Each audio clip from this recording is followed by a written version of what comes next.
While we were there, we came up with a name because we needed to name our school. So we are the Haiti Theological and Pastoral Academy, teaching and mentoring men for ministry. Well, he has all of the legal papers and documents, and so another ministry can come in under him, and he will use his license and his legal papers and everything to legalize what we're doing. He's a thoroughly Reformed Baptist. It was kind of funny. Alan was quizzing him. They had previous conversations on his doctrinal position, what he's teaching his men. And so Alan asked him one time, we were in a car, but they're just walk in. And it's a beautiful school.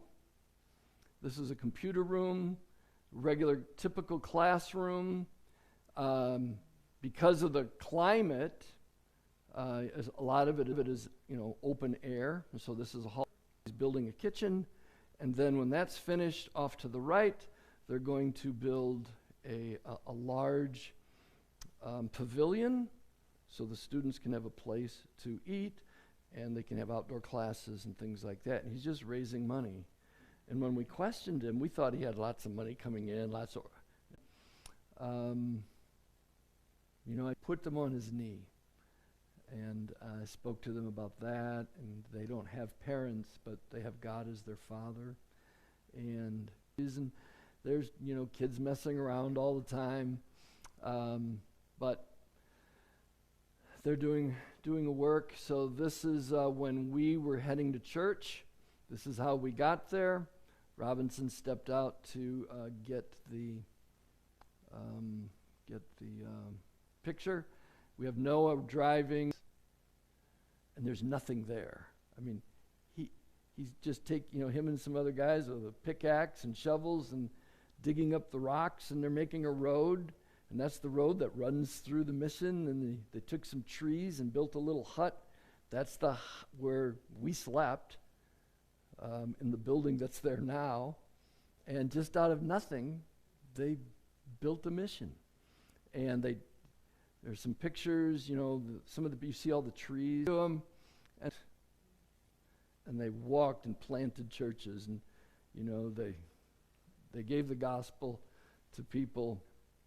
And I have a bunch of pictures. Someday I'll just come out of the mountains, and go to school.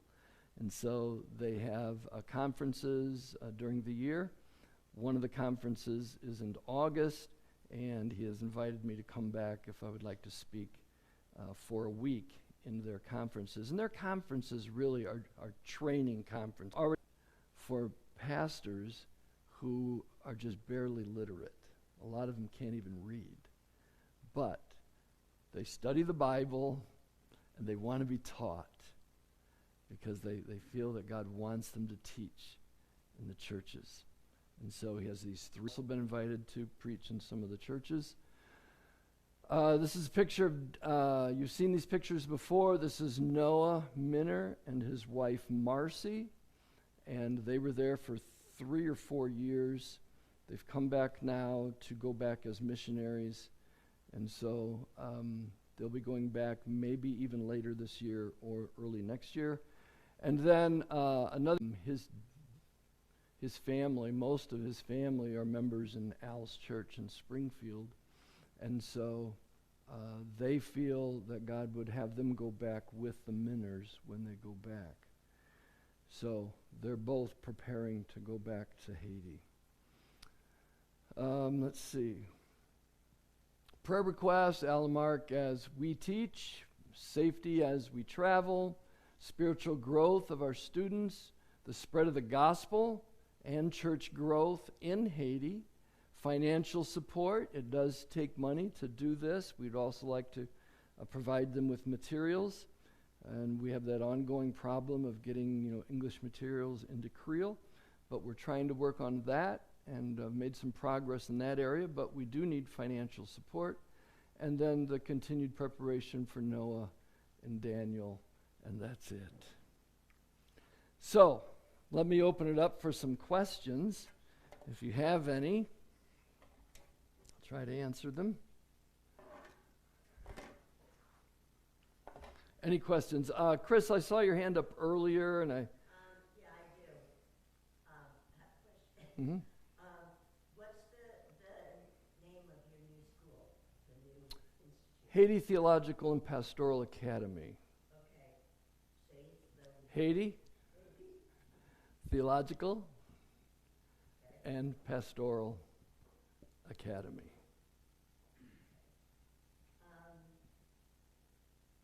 It's all so very exciting to see these things and to hear the, your testimony about everyone. And first when you were sharing the pictures with the food, I was thinking, I lived there. But before that, and even afterwards, especially when you start to talk about the kids, which is my heart, I would so love to go, but in any case, Lord willing, maybe someday. The other thing, is it pastor predestined, Gerard? It is. Okay. Yeah, Pastor Predestined. The director, principals? Yeah, he's the director of the institute, director of the school, and director of the orphanage. He started all three. All three? Mm-hmm. Wow. The mission, or the orphanage, I believe he started in 2006. Wow. Do you think there's a chance that any of them would ever be able to come to Enid? The men? Yeah. Yeah, we've talked about that someday. Let's see, Tam, did you have a question? Yes. Your name? Mark Gerard. It'd be great if you could have an acronym. So that you don't have to go, Haiti Theological Pastoral. Yeah. And I do have something. I failed to bring it, but I'll bring it maybe next week. Simon, he's a very creative. Trash. Nobody wants trash, right? Puts dirt in with it.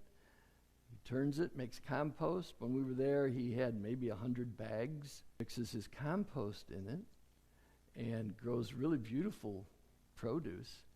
And people are buying his produce and at the same time, and compost. And he makes concrete balusters, for like at a house, we would have like maybe a deck with a railing around it, and those little things are balusters. Well, he makes concrete balusters because they use them a lot for housing.